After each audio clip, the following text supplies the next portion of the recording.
Hey folks, welcome to another episode of MLR Kickoff. We are halfway through. We're halfway through the season, Pete. It's getting fiery. It's getting testy. The cream, in the words of the Macho Man Randy Savage. Oh, the cream is rising to the crop. Oh yeah. Oh, Professor, you are the cream, and you always rise to the top. Hey, Bean Bud, what's going on in Denver? At home, yeah. Yes, at home. Me too. Yeah, I think that's 2 weeks in a row. I think I might be at home next week. My wife works for a accounting firm, so this is the busiest time of the year. Give him a shout out, Pete. Come on, free publicity. Give him a shout out. Tandem, very, very good, high quality accounting firm in Louisville, Colorado, and these are 2 weeks that are marked in my calendar that says do not travel. Yeah. And don't get your taxes done by random. Choose Tandem, Colorado's favorite tax company. There you go. Dude, you're going to be busy now, Yvonne. You could sell sand. You could sell sand to the Egyptians. Oh, yeah. Egyptians love me too. Big fans of Dan Power over there because they love cats, and I'm a big cat, so they absolutely adore me. All right, let's jump in. What a week! What a week of action we had. We had some crazy comebacks, some crazy results, and just some crazy fans all over the place coming back into the games. Over 3,000 into the New England game on the weekend, which was outstanding. They even had a hot tub there, Pete. But who was your game of the week? Which one do you want to jump into here? So my game of the week is New York, DC. This was a really interesting game because this was almost a shock. I mean, Old Glory, first of all, got 2 bonus points. They scored 5 tries. They finished within 7. They now have 3 points in the season. This isn't a team that's done well. Yeah, but they really stood up. They stood up in this game, and it looked like a couple of times like New York was going to pull away. Old Glory's scrum was creaking. New York kept going. I thought Sam Windsor had a very, very good game. The 50th start for your guy, Dan. First player, I think, in MLR history to start 50 games. He is the first, yep. Yeah. So, and I thought he played really, really well. And the interesting thing about this game is that New York, they dominated it. They really did. Their lineouts were good. Their lineout ball, which has always been good, was excellent. They had lots of opportunities to score. Old Glory's defense really held strong near the goal line a couple of times, and that was one of the things that made this game close. But the interesting thing, and this is sort of the game within the game that I found really interesting, was that a place where Old Glory, and we've spoken about this, I think we may have talked about this last week in the deep dive, is the breakdown and at the point of contact, and the ability for Old Glory to get over the game line, to win that point of contact, to go forward, and to stop New York. New York had 7 breakdown penalties. I mean, 7 would be a low, like in total, but 7 breakdown penalties. Yeah. And Old Glory, I think, had 3 turnovers at the breakdown. So I thought that was an interesting piece. They had Junior Sal, who was excellent at 12, that got that go forward. But a shout out to Mike DeBoulis. This is like one of these things. Played really well, scored a try. Really looked like the fly half that you want to do. But if you look at the stats, Dan, most attempts by a player in Old Glory was Mike DeBoulis with 21 tackle attempts, and he made 17. So that tells you that New York saw that as a place that they could attack, and he stood up and defended. He's not a small guy, but defending the line's a little bit different than defending, back at 15. And I thought he had a really, really good game. Yeah, he had a day, didn't he? The chicken, he was looking good. Big future too. I'm not sure where to play him because he's kind of an anomaly. He's not your stereotypical 10, but maybe he'll kind of grow into that role. But wherever he is, you need to get him touches of the ball because he is just dynamic. And you're right, Sam Windsor, 50 starts, had a day out, Sammy too. Looking like he's got more tape on him than the old electrician though. But My God, the turf field when you get older does take its toll on the body. So don't blame you there, Sammy, and congrats on 50 starts. I didn't get to watch a lot of this game, Pete. So unfortunately, can't jump. What was your game of the week, Dan? Of all the so games the one I watched was Austin and Houston, because I actually thought this was going to be the game of the week of the Texas Cup. Austin on a 2-game losing streak, Houston on a 2-game win streak. Mate, it was a disappointment. It was a disappointment. Austin put them through the ringer. I didn't see that coming, but I don't know if it's the Dominguez coming back or what. Well, I was gonna give you a shout out, Dan, because you talked about how Austin is different when Dominguez doesn't play. Mm-hmm. Right? They're just not as good. And he had more meters than anyone else. He's just a weapon, right? And I think Austin kind of showed that they're a class above. Their stats, when you look at the stats for Austin, they're the best in the league. They have the best lineup. They have the best tackle defense. They have the most tries. They create the most line breaks. They have so many good stats that even during their bad times, they were playing well. They just weren't clicking. And so it is a little bit about looking at that special player that can open up and make a difference. Because once you do that, defenses have to adjust. That creates space somewhere else. So Dominguez, Danny's boy, really, really did well. Yeah, the ripped jersey at the back end of the game there too. Had to kick Jenner out of the bed for 10, 15 minutes while he wrapped that game up. It was good stuff.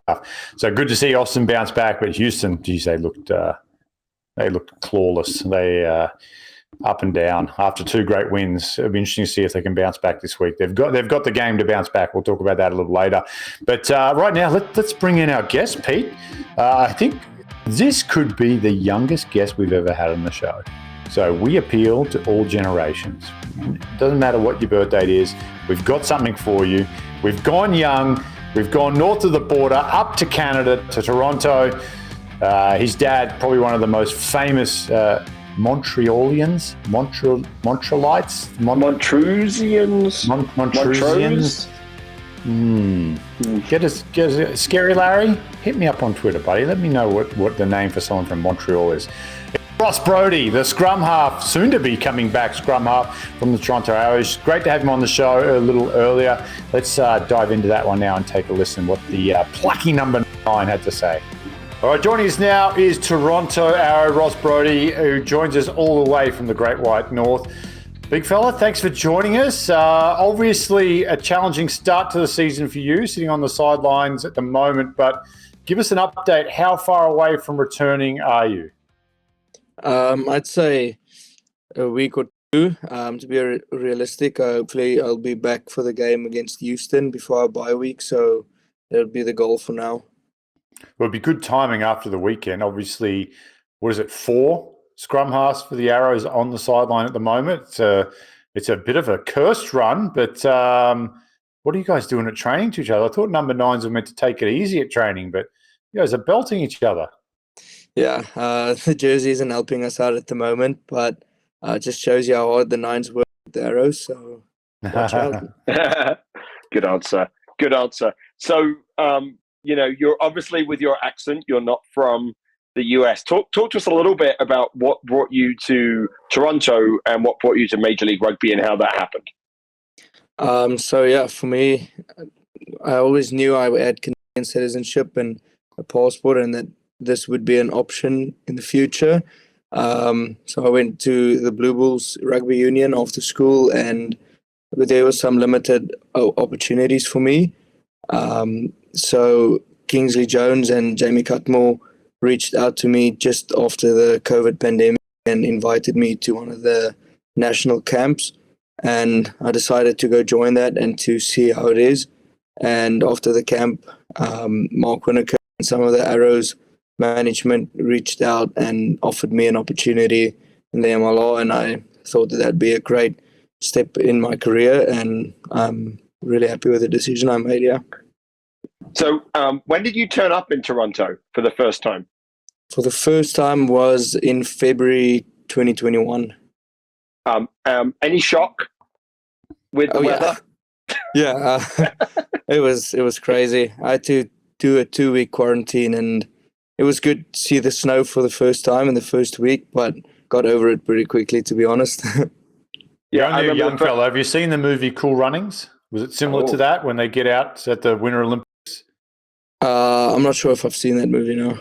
Oh, I think Ross! the movie was made while Ross was actually alive, Dan.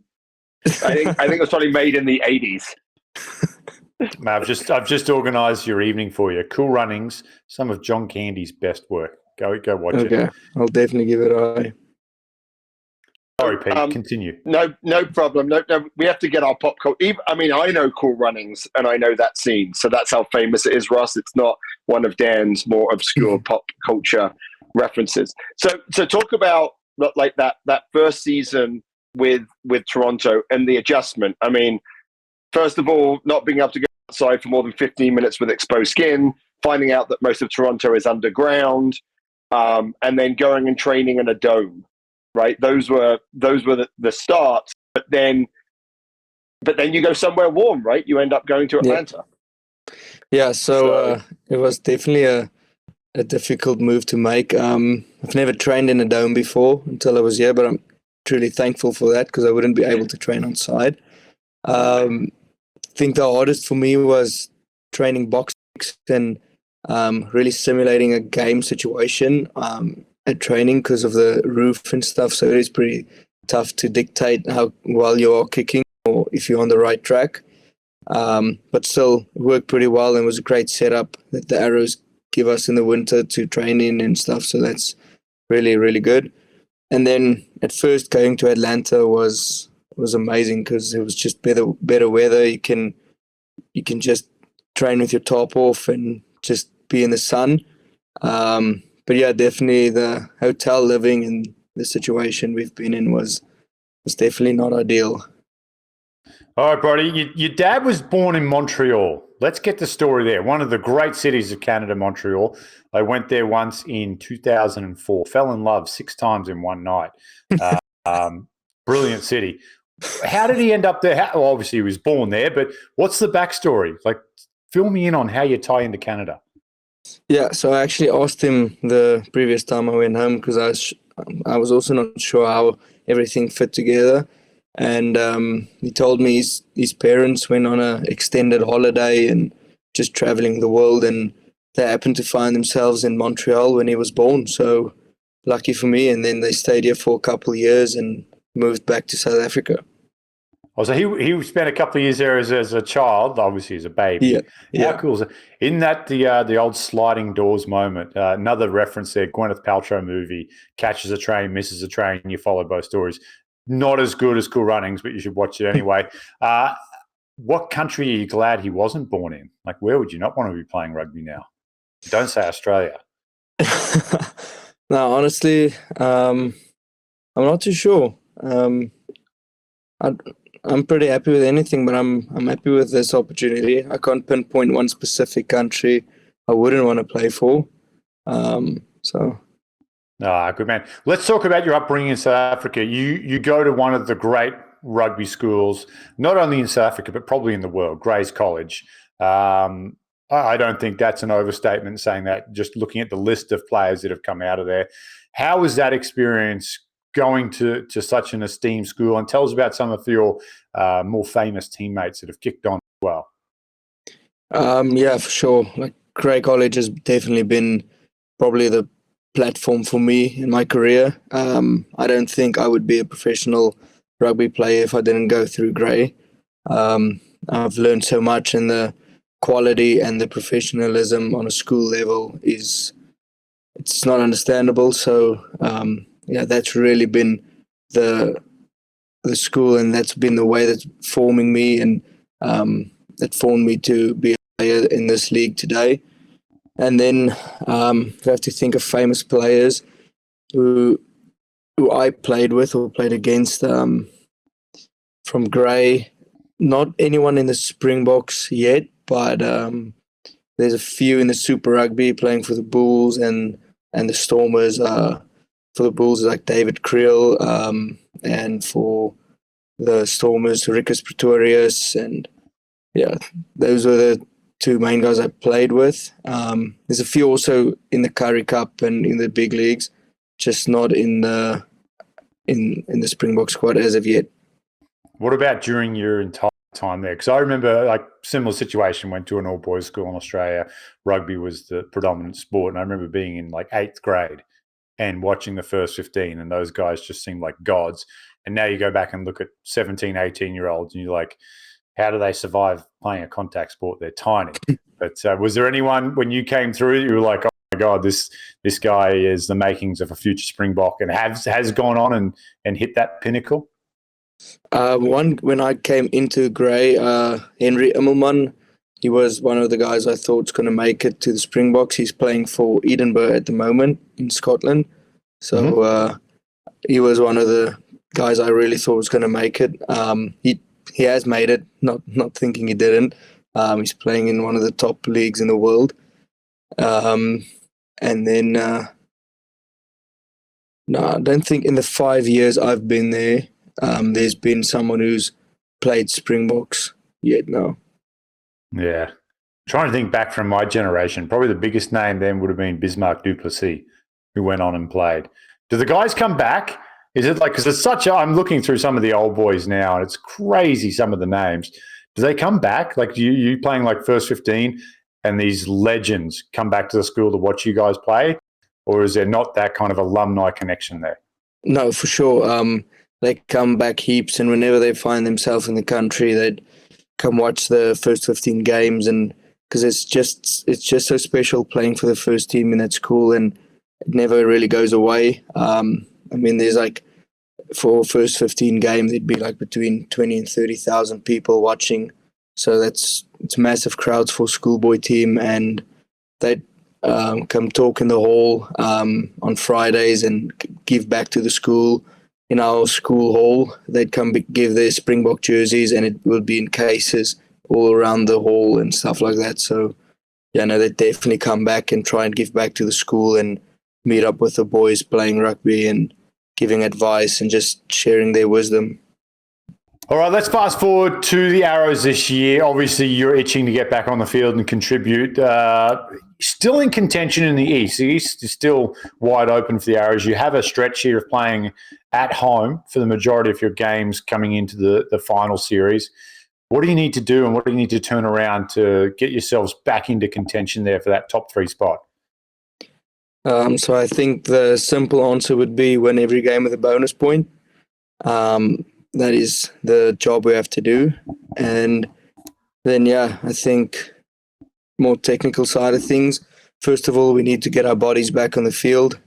I think we've got much better depth this year, but still playing without 8 or 9 players who's usually in that 23 lineup. So getting the boys back on their feet, back into the team would be massive for us. And yeah, I just think backing ourselves and backing our skills, because we've got great coaches, great players, talent and skill, and the boys work so hard. So I just think playing to our strengths and backing ourselves to get the win.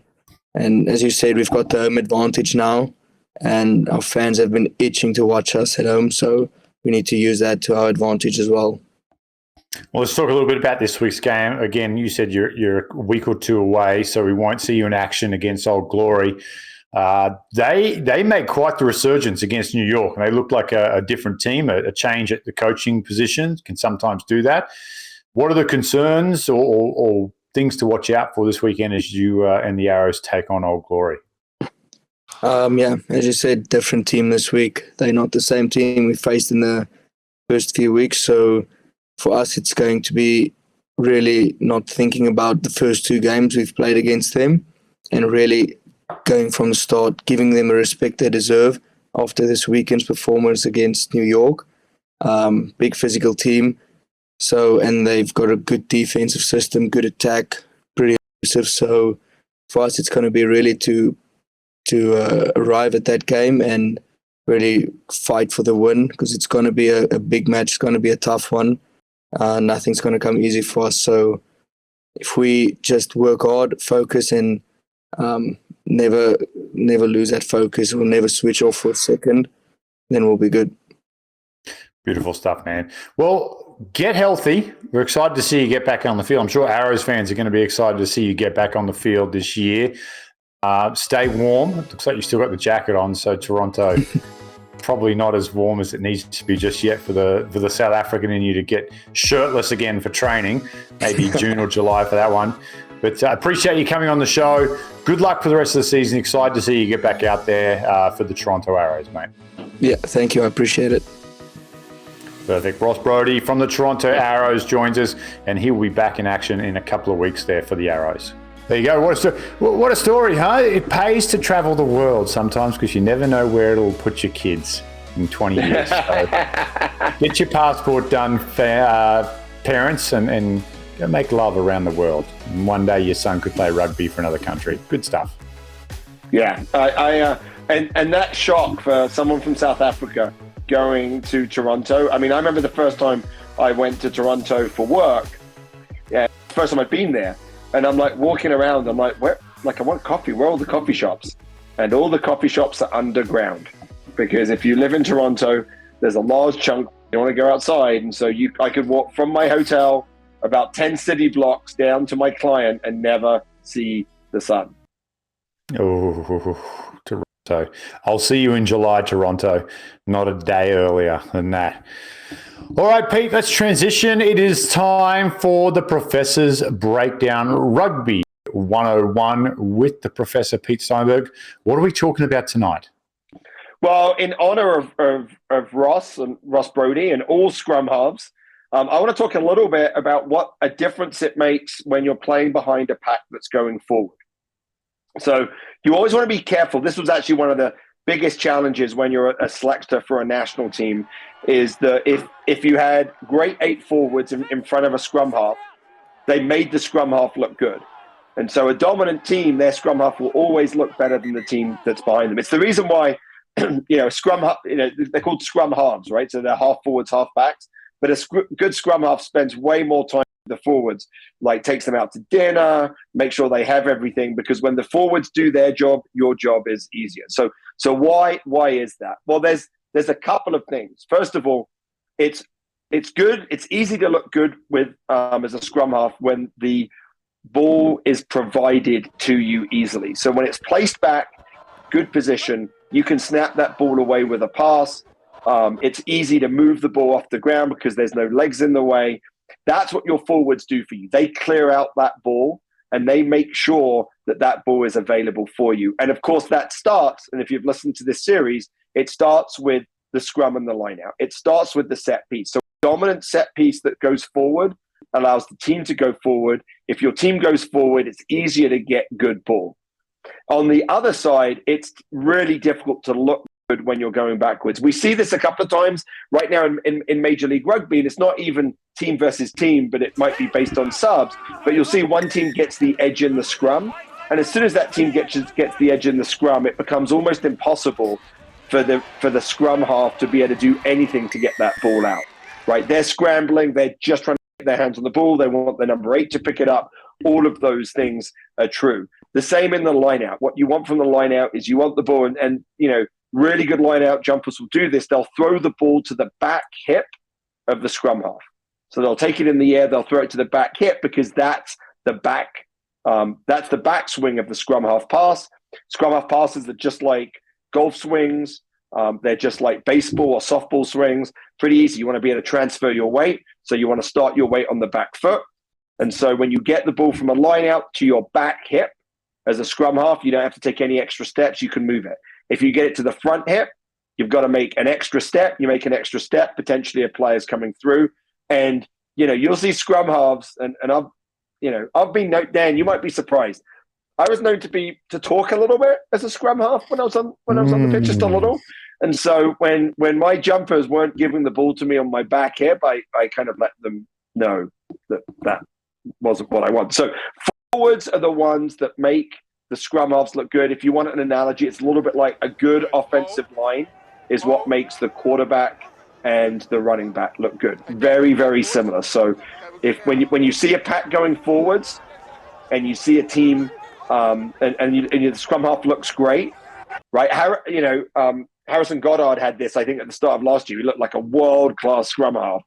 And he is a very, very good scrum half. But behind a pack that was going forward, like the LA Guillotine was, he looked absolutely top-notch. So I actually, there are some players like Danny Tusitala at DC, still looks like a good scrum half, even though his pack has struggled all year, right? We talked a little bit about how they're good. And when he was able to play on the front foot, he was really able to generate a lot of offense, couple of bits and pieces. But most of the season, we haven't seen the best of Danny just because he's playing behind a pack that's going backwards.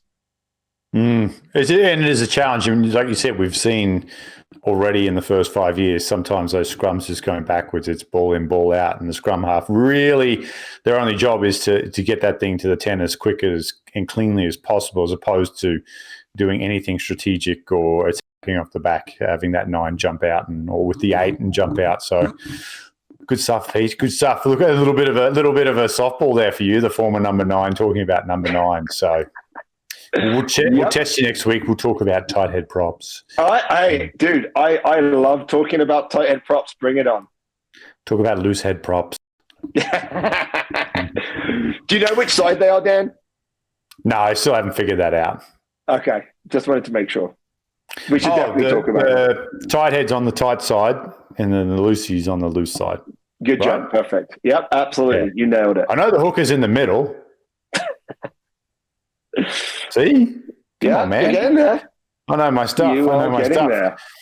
And you too can know your stuff if you watch the games this weekend. And this is how to watch them and where to watch them and when to watch them. No Friday night football. Shame on you, Major League Rugby. I'm going to blame Aaron Castro again. He had nothing to do with the schedule. But I'm blaming Aaron for not putting Friday night footy on for me this week. I'm working Friday night. So thanks, Aaron, for hooking me up and not wasting a game Friday. Appreciate it. Saturday, we kick off 12 Eastern. It's Old Glory at Toronto. We talked about that with Ross just a little bit ago. Pete, this is a game that Old Glory could really get their first win. Not that they are a better side than Toronto. They are just healthier than Toronto right now. Yeah, I mean, do you think that win that Toronto had might be the most, I don't know. I think that'll be stuck in Toronto lore for a long time. Not just because it was their first home game for more than 1,000 days, but because they were so beaten up. Sam Malcolm's playing scrum half for the whole game. Will Kelly moves to 10, and somehow they pull it off with that Quattrin try at the end. Did they lose?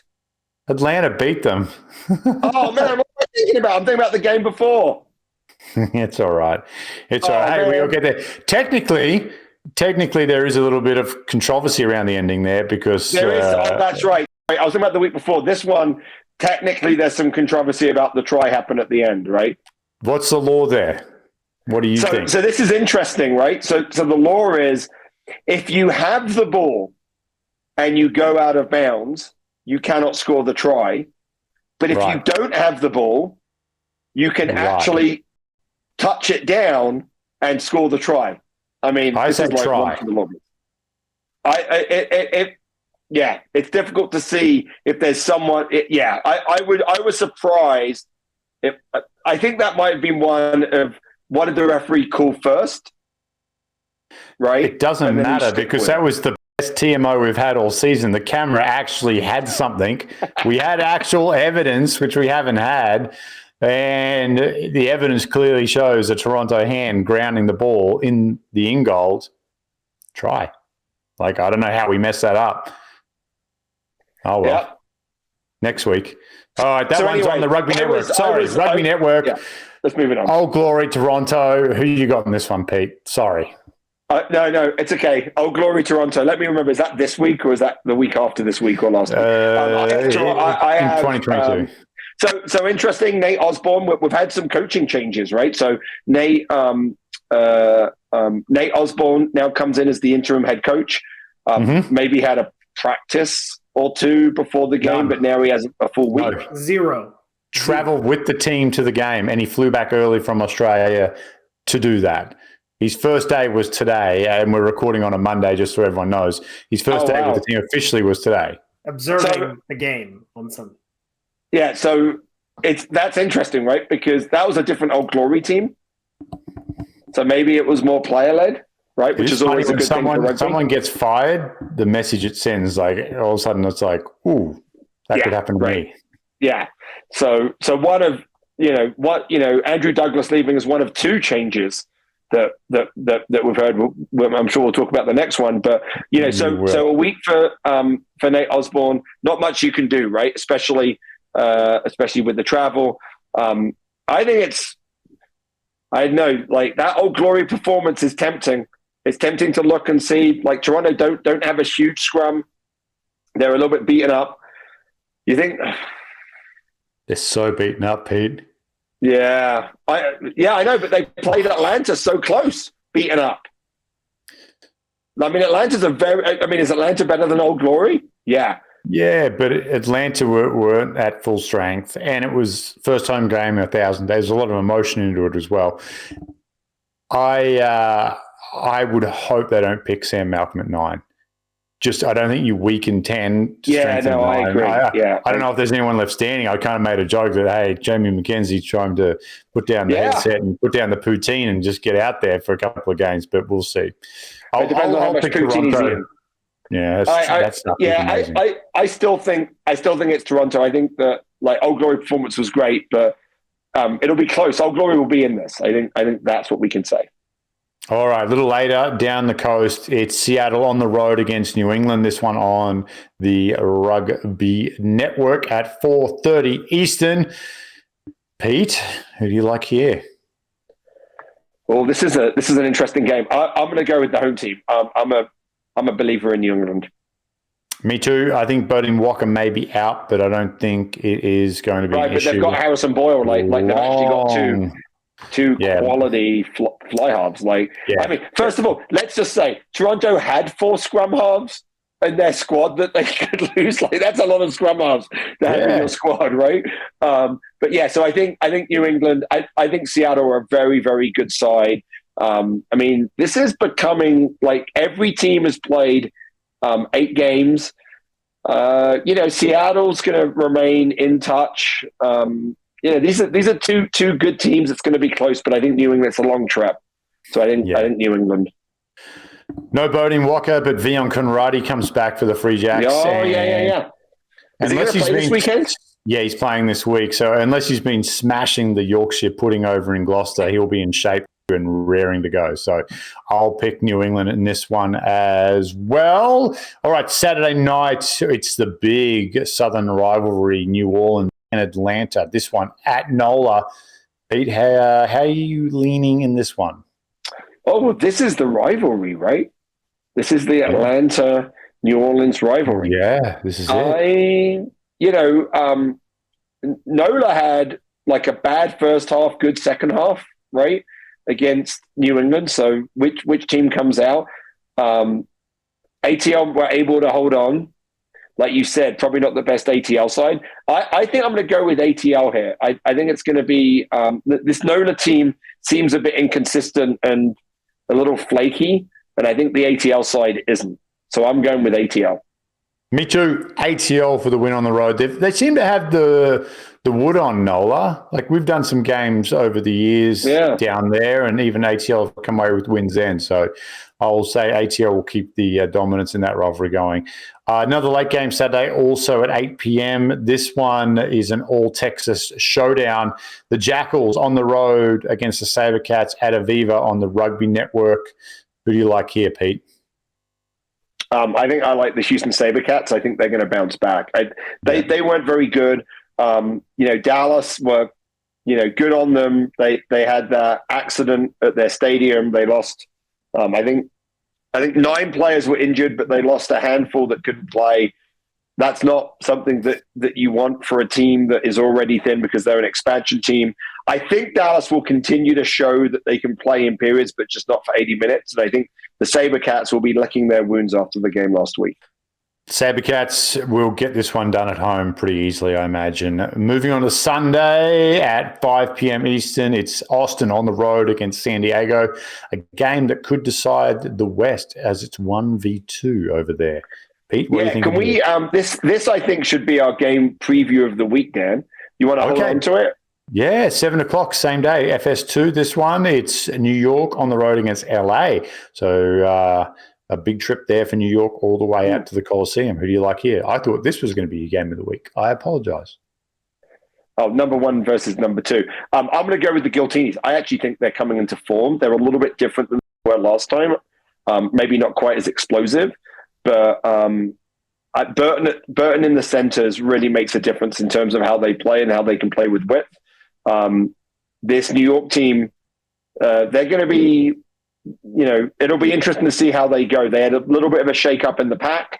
I think we might see a different pack. I think the scrum is going to be really, really important. So I think I'm going to go with LA at home.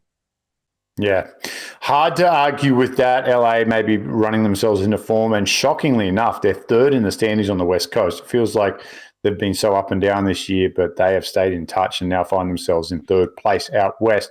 A win here would keep them in touch because Austin, San Diego, barring a draw, someone's going to lose there. And that would be big for LA to jump up into that second spot eventually. All right, let's go talk the big game, Austin, San Diego. This one in San Diego. The Legion going into this game without Nate Augsburger picked up what appears to be a pretty nasty leg injury in that game. Just shout out to Nate, who's just an absolute stand-up guy, one of the greats in not only MLR but USA Rugby. We know he had a big injury last year as well, lower leg injury. Another one for him, and we just wish nothing but the best for Nate for a speedy recovery to get back on the field and get healthy again as soon as possible. But Pete, what do you think of this one? This is going to be a really interesting game. I mean, I've talked about how much I admire Austin and how they play. They certainly have, some great stats. They create more line breaks than anyone else in the team. They have a great, very strong tackle percentage. San Diego is actually a little bit more physical in defense, and I think that's going to be important. But I think where this game's going to be won and lost is going to be in the scrum. I think this will be a close game, and I think that Austin have had one of the best scrums in the league, and I think that it'll be interesting to see if San Diego can match that. The other thing I thought was interesting, and it'll be interesting to see what happens at 9 for San Diego. But I thought the team played actually better with Joe Peterson at 10. And I think they will continue to see that. They've got tons of depth in that back line, right? I mean, they scored 40 points and Marnon, who didn't play. Tien Lutz had another good game. This is a guy that just keeps moving around but keeps playing well. But I think Austin in the set piece are going to be good. Mason Mack had a great game at 10. I thought last week. And so the battle of the tens will be really, really important. But I think that it's going to be in the scrum that is going to be the challenge for San Diego. I think Austin will have the edge, and I think Austin get it because they have that edge. Yeah, I'm going Austin. I really feel as though they've, played themselves into form. Dominguez back. Listen, it's come to light that there's been some off-field stuff happening in Austin with the sale of that team that now seems imminent. And that can affect. It trickles down an organization. That's fair enough. I feel like that is getting close to a conclusion now, to the point where I think the players feel as though they have some security and some direction with what's going to happen for their playing futures with the Austin franchise. And they're going to be the team to beat in the West here. And losing Nate at 9 is just a big loss for San Diego. It'll be a tough one to overcome. He just provides so much. So I'll go Austin on the road here to get a win and stay on top. Pete, before we go, Sean Pittman today announced that he has been relieved of his duties at Utah. Your initial thoughts on this? And again, very fresh news when we're recording. It's just happened a few hours ago. So you can take a pass if you don't feel prepared. I have a feeling that you'll have a thought on it anyway. Yeah, even if I don't know what I'm talking about, as I've shown several times in the show today, I will certainly have an opinion. I mean, I was actually quite surprised at this. Obviously, Utah, a team that made the playoffs last year, haven't been doing well and are on the cusp of being outside. Right, they're probably one loss away from losing like a spot in, for being able to, for losing touch with the top teams in the West. I guess what's surprising to me about it, and maybe there's more that will come out, is that Utah have never seemed to me like a knee-jerk reaction. They've never seemed like a team that they've built it for the long term, right? We had Kimball Carr on, and he talked about the need to develop Americans. Sean Pittman, obviously, a young American coach. I mean, could he have been elevated a little bit too quickly, right? And did things work out for them maybe a little bit too luckily, that kind of maybe his interim year set a standard that was unfair, right, for a guy that had never really been a head coach at this level. And so, it was a shock to me, because obviously, they've had some good games. They haven't had some good, they haven't played consistently, and that's definitely clear. So, but I felt like Utah would be in it with Sean Pittman for the long haul for his development, but obviously not. And I'm sure they've got a plan B, and it'll be interesting to see what that plan B is. Yeah, listen. From the outside looking in, it seems like a really odd move, and usually these situations, Pete, unless you're inside the organisation, you don't have the full picture. Right. There's only going to be a few people that had the full picture, and I'm guessing they'll probably not make a public comment on it. I know Sean probably won't, just because he's not that kind of guy, and the Warriors aren't probably going to want to dive into this much deeper, just to avoid the microscope on how they do things. I agree with you. I think Sean Pittman is a extremely talented young coach. I even mentioned on social media today, Coach of the Year seems like a tombstone, because both Coach of the Years got fired the year after. I think that the Warriors are significantly weaker this year than last year. I don't think it's a coaching thing. I think it's a recruiting thing. You lost both nines in Basker and Hurst. You lost your 10 in Schulte. You lost Sama Malolo, who was your most dynamic forward in the front row. You've lost your biggest line-out threat, Aston Fortain, and you did nothing to replace them. That's the cold, hard facts of it. You took 5 pretty significant weapons that helped drive that side to, a bounce of a ball to getting to the championship, and didn't replace them. And this is what happens. So what's interesting, right, is what's the role of the head coach in that recruitment or in those decisions? Yep. And if that's, again, we don't know that, Pete. And if Sean was in charge of recruiting, then I understand this decision. That's on him. But if he's not, then that arrow has to point in a different direction. And from talking to some of the players inside there, they had nothing but great things to say about Sean. Again, personally, former teammate of mine, I really, really like the guy a lot. And from my conversations from a rugby standpoint, very high Q, knows the game well, obviously played at the highest level, but also had a great tutelage under some very good coaches. And was young, but was in a position what I feel about this, Dan, is I think it's a little bit I think it's unfair on Sean. I'm always going to take the coach's side on this, right, as a coach, but I feel it's a little bit I feel like it's a little unfair to give him the interim title the whole of last season, right? The whole of last season, it's like, you're the interim. Like, they didn't make him the head coach immediately. They said, you're the interim the whole of last season. And then at the end of the season said, oh, you had a really good year, so we're going to make you now the full-time head coach based on 1 year, and then be surprised that he struggles. Like, you know what I mean? I'm just like have him be the interim the whole year. Hey, you did really great. You have some growth to do. We're going to bring in a head coach. We want to keep you as, assistant head coach or something like that. I think there's something that around there that, that's the thing that kind of shocked me about it, was just, keeping the interim coach the whole way. And because of one good season, making the head coach, and then because of one half season, change coaches, just seems a bit strange. But like you said, Dan, I trust the people at the Warriors. Like, they're good people.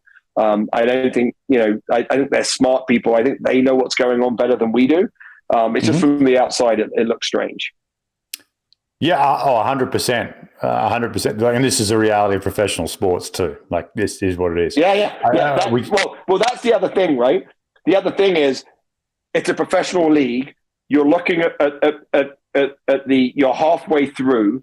You're looking at the table, and you're like, we need to make a change if we want to make the playoffs. And that is what professional sports is. So I don't disagree with the decision, like, to change the coach now. Maybe what I'm saying is that maybe I disagree with the decision of making him the head coach after last year. I don't know. I tend to disagree with the decision. But again, they have a plan for the future. And if that plan needs to be executed now, then I understand that as well. But, boy, you'd want to start winning now for sure. Yeah. Otherwise, what kind of statement does that make? I was going to say, no one's buying a house in Major League Rugby when they're a head coach. They're like, okay. Well, I think Nate Osborne is now the only coach that's been let go from their team that has taken another, even though it is an interim tag, another head coaching role. Am I wrong there? I'm trying to think through that. I don't think that is correct. Yep, there you go. Hoadley is the only, I guess, one that people have looked at, but he has not grabbed another job so far. And he was the defense coach for the Eagles, but now Scott Lawrence has rejoined the Eagles staff. So there you go. Well, and Sean Pittman is probably going to be joining the Eagles staff. So, the Warriors, like, Major League Rugby's loss might be the Eagles' gain. I will tell you, Sean Pittman will be a head coach in Major League Rugby again. I have no doubt. Yeah. So it's just a matter of where he wants to go next. So a year off back with the Eagles will be good for him. Like you said, Pete, give him some more time. He'll be better for the experience. But that's it, buddy. Wraps it up. Little fiery at the end. A little passion from Steinberg. I love it. I know. Well, we talk about coaches. It's the reason you don't sleep when you're a coach isn't about what you can control. It's about what you can't control. Yeah. And that, like, as a national team coach, you can pretty much control everything. And I still couldn't sleep because there's still a bunch of stuff you can't control. But as a Major League Rugby coach, right, there's a whole bunch of stuff that's out there that you can't control. And you see this in traditional American sports where coaches want to be the general manager and the head coach, and they can't be that. But what they're really saying is, I want to be able to have the say in my success and not have someone else do it. So I feel for the coaches. I'm happy to see maybe Nate opening the door to others to get back. I hope Nate does well. His fly-in and presence on the sideline obviously invigorated DC, which could just be everyone's now playing for their spots, right? I mean, that's one of the things that happens when a new coach comes in. So yeah, stuff I get passionate about. I love it. I love it when you get all fired up. This is my favourite, Professor. All right, mate, that wraps it up. Enjoy the games this weekend. There should be some good ones there. Like you said, 1 versus 2 in the West will be a big one. For the Professor, Pete Steinberg, Aaron Castro, Ryan Ginty, our entire crew, I'm Dan Power, and we'll see you next time.